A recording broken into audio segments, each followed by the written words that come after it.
दोस्तों, स्वागत है आपका ओरेकल स्क्रीन में। आज हम जिस फिल्म की कहानी लेकर आए हैं वो है कलाशनिकोव 2020। ये कहानी है एक ऐसे इंसान की जिसने दुनिया की सबसे खतरनाक और सबसे ज्यादा इस्तेमाल होने वाली राइफल AK-47 बनाई। उसका नाम था मिखाइल कलाशनिकोव।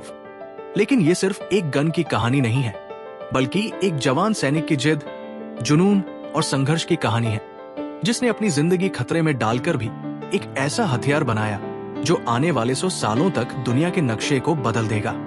युद्ध का मैदान। फिल्म की शुरुआत होती है 1941 में। द्वितीय विश्व युद्ध अपने चरम पर था। सोवियत यूनियन की सेना नाजी जर्मनी के खिलाफ लड़ रही थी।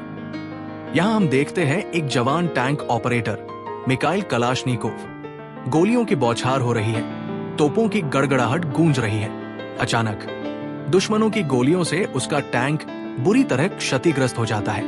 मिखाइल गंभीर रूप से घायल हो जाता है और उसे मोर्चे से पीछे भेज दिया जाता है। लेकिन यहाँ से उसकी असली कहानी शुरू होती है। अस्पताल का कमरा। अस्पताल में लेटे हुए मिखाइल को बार बार एक ही बात सताती है, हमारे सैनिकों के पास मजबूत और भरोसेमंद हथियार क्यों नहीं है। वो देखता है कि कई सैनिक सही हथियार न होने के कारण जान गंवा देते हैं। इसी समय वो ठान लेता है कि वो एक ऐसा हथियार बनाएगा जो कभी जाम न हो, आसानी से इस्तेमाल किया जा सके और हर परिस्थिति में काम करे। गांव में वापसी। जख्मों की वजह से वो मोर्चे पर वापस नहीं जा सकता, लेकिन मिखाइल जाने की सोचता है, लेकिन वो नहीं जाता क्योंकि उसका माइंड में कुछ चल रहा है। वो बॉर्डर पर जाने से पहले जहां काम करता था वही काम करने की सोचता वो अधिकारी से अनुरोध करता है, लेकिन अधिकारी उसकी नहीं सुनता। फिर वो लेफ्टिनेंट कर्नल से मिलता है या अपना हथियार बनाने की अनुमति मांगता है।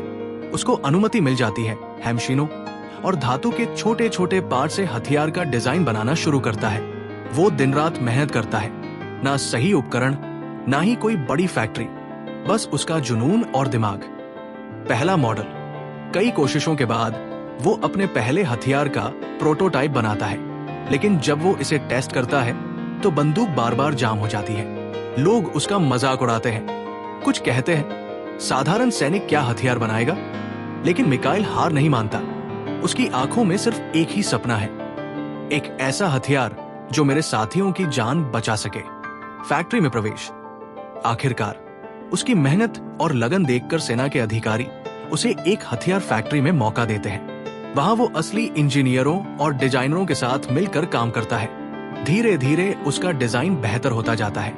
वो पुराने सोवियत हथियारों और दुश्मनों की राइफल्स का भी अध्ययन करता है। प्रतियोगिता। 1947 में सोवियत यूनियन में नई असॉल्ट राइफल डिजाइन के लिए प्रतियोगिता रखी जाती है।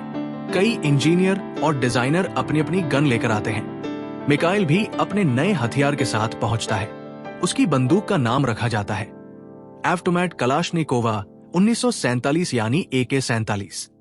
जब टेस्टिंग शुरू होती है तो बाकी गनें खराब हो जाती है, लेकिन कलाशनिकोव की बनाई बंदूक हर हालात में काम करती है।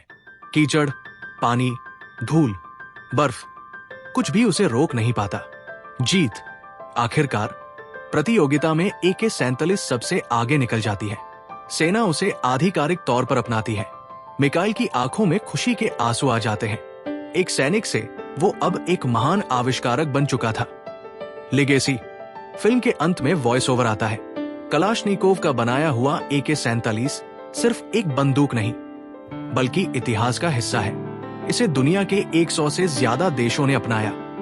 ये हथियार सादगी, मजबूती और भरोसे का प्रतीक बन गया। मिखाइल अपने जीवन के आखिरी दिनों तक एक ही बात कहता रहा, मैंने AK-47 अपने देश की रक्षा के लिए बनाया था। दोस्तों, ये थी कलाशनिकोव 2020 की असली कहानी। एक साधारण सैनिक जिसने कभी इंजीनियरिंग की पढ़ाई तक नहीं की, उसने अपनी लगन और मेहनत से ऐसा हथियार बनाया जिसे आज भी पूरी दुनिया जानती है।